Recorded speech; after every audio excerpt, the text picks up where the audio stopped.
ರಾಷ್ಟ್ರೀಯ test cricket ತಂಡದ ಒಂದು ಇನ್ನಿಂಗ್ಸ್ನಲ್ಲಿ 10 ವಿಕೆಟ್ ಪಡೆದು ದಾಖಲೆ ನಿರ್ಮಿಸುವ ಕರ್ನಾಟಕದ ಹೆಮ್ಮೆಯ ಪುತ್ರರಾದಂತಹ ಅನಿಲ್ ಕುಂಬ್ಳೆ ಅವರು ವನ್ಯಜೀವಿ ಪ್ರಿಯರಾಗಿದ್ದಾರೆ.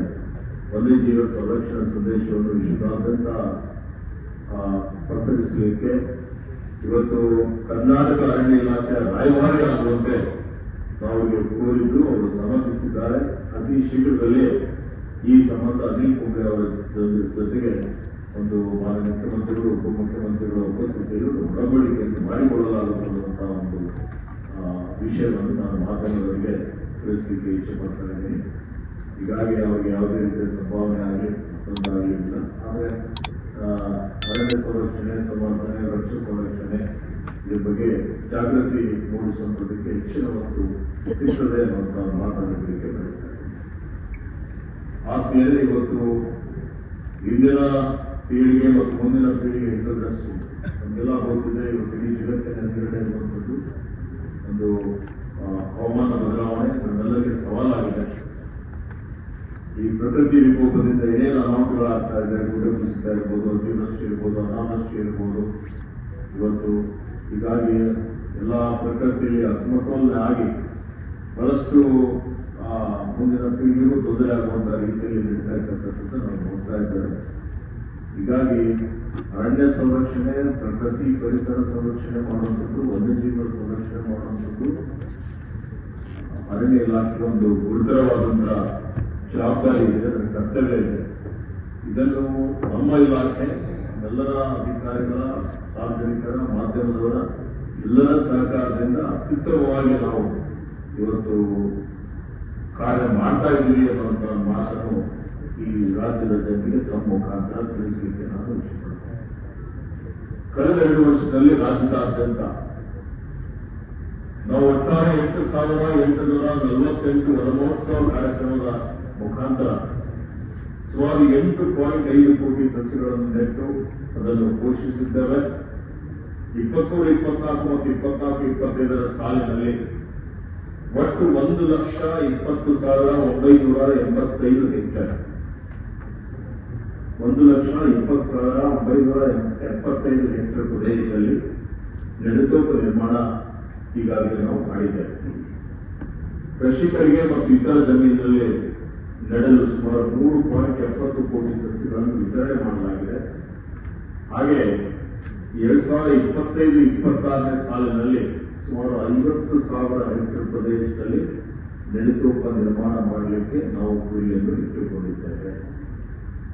23, 24 ಮತ್ತು 24-25ರ ಸಾಲಿನಲ್ಲಿ ನಾವು 25 ಹೊಸ ವೃಕ್ಷೋದ್ಯಾನ ನಿರ್ಮಾಣ ಮಾಡಿದ್ದೇವೆ ಮತ್ತು 35 ಹೊಸ ದೇವರ ಕಾಡು ನಿರ್ಮಾಣ ಮಾಡಿದ್ದೇವೆ.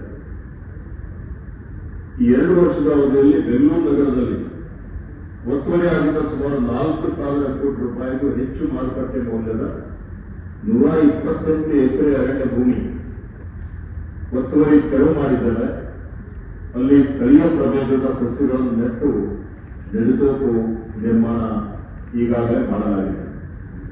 ಇದಕ್ಕೆ ಹೊರತುಪಡಿಸಿ ಕಳೆದ 2 ವರ್ಷಗಳಲ್ಲಿ ರಾಜ್ಯದಾದ್ಯಂತ 1,205 ಪ್ರಕರಣಗಳಲ್ಲಿ 1,205 ಕೋಟಿ ರೂಪಾಯಿ ಬೆಲೆ ಬಾಳುವ ಸುಮಾರು 6,251.31 ಎಕರೆ ಒತ್ತುವರಿಯಾಗಿದ್ದಂತ ಅರಣ್ಯ ತೆರವು ಮಾಡಿಸಿದ್ದೇವೆ. ಅರಣ್ಯ ಅಪರಾಧಗಳನ್ನು ತಡೆಯಲು ಮತ್ತು ಅಪರಾಧಿಗಳಿಗೆ ಶಿಕ್ಷೆ ಆಗುವಂತೆ ಮಾಡಲು ಗರುಡಾಕ್ಷಿ ಆನ್ಲೈನ್ ಎಫ್ಐಆರ್ ವ್ಯವಸ್ಥೆ ಜಾರಿಗೆ ತಂದಿದ್ದೇವೆ. ಕೇಂದ್ರ ಸರ್ಕಾರಿ ಸ್ವಾಮ್ಯದ HMT ತನ್ನ ವಶದಲ್ಲಿರುವ ಸುಮಾರು 14,300 ಕೋಟಿ ರೂಪಾಯಿ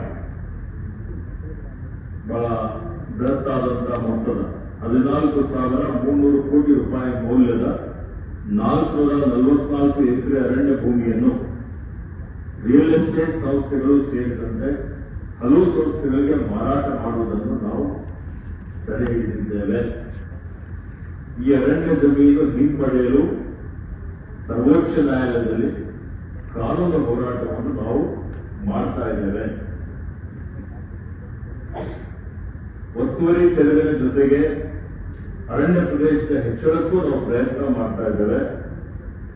ಕಳೆದ 2 ವರ್ಷದ ಅವಧಿಯಲ್ಲಿ ಸುಮಾರು 15,000 ಎಕರೆಗೂ ಹೆಚ್ಚು ಭೂಮಿಯನ್ನು ಅರಣ್ಯ ಕಾಯ್ದೆಯ ವಿವಿಧ ಸೆಕ್ಷನ್ 4, ಸೆಕ್ಷನ್ 13 ಮತ್ತು ಸೆಕ್ಷನ್ 33 ಅಡಿಯಲ್ಲಿ ಅರಣ್ಯ ಎಂದು ಅಧಿಸೂಚನೆ ಮಾಡಿದ್ದೇವೆ. 27/5/2023 27/5/2025 notified forest section 4 232 hectare, section 17 3,500 hectare, section 33 7,751 hectare, ಹೀಗೆ ಎಲ್ಲ ಸೇರಿಸಿ ಸುಮಾರು 5,984.96 ಹೆಕ್ಟೇರ್ ಭೂಮಿ ನಾವು ಅಧಿಸೂಚಿತ ಮೀಸಲು ಭೂಮಿ ಅಥವಾ ಪ್ರೊಟೆಕ್ಟೆಡ್ ಫಾರೆಸ್ಟ್ ಅಂತ ಹೇಳಿ ಅಧಿಸೂಚನೆ ಮಾಡಿದ್ದೇವೆ. ಹಳೆಯ ಮೈಸೂರು ಭಾಗದಲ್ಲಿ ಬ್ರಿಟಿಷರ ಕಾಲದಲ್ಲಿ ಈ ವಿವಿಧ ವ್ಯಕ್ತಿ ಸಂಸ್ಥೆಗಳಿಗೆ ಸುಮಾರು 5,050 ಎಕರೆ ಅರಣ್ಯ ಭೂಮಿಯನ್ನು ದೀರ್ಘಕಾಲದವರೆಗೆ ಗುತ್ತಿಗೆ ನೀಡಲಾಗಿದೆ. ಈ ಗುತ್ತಿಗೆ ಅವಧಿಯನ್ನು ಸರ್ಕಾರ 99 ವರ್ಷಕ್ಕೆ ಇಳಿಕೆ ಮಾಡಿ ಗೆಜೆಟ್ ಮಾಡಿ ಅಧಿಸೂಚನೆ ಹೊರಡಿಸಿದೆ. ಈಗ ಇವುಗಳಲ್ಲಿ ಕೆಲವು ಗುತ್ತಿಗೆ ಅವಧಿ ಮುಗಿದಿದ್ದರೂ ಅರಣ್ಯ ಇಲಾಖೆಗೆ ಜಮೀನು ಬಿಟ್ಟುಕೊಡದೆ ಅವರು ನ್ಯಾಯಾಲಯದ ಮೆಟ್ಟಲೇರಿದ್ದಾರೆ.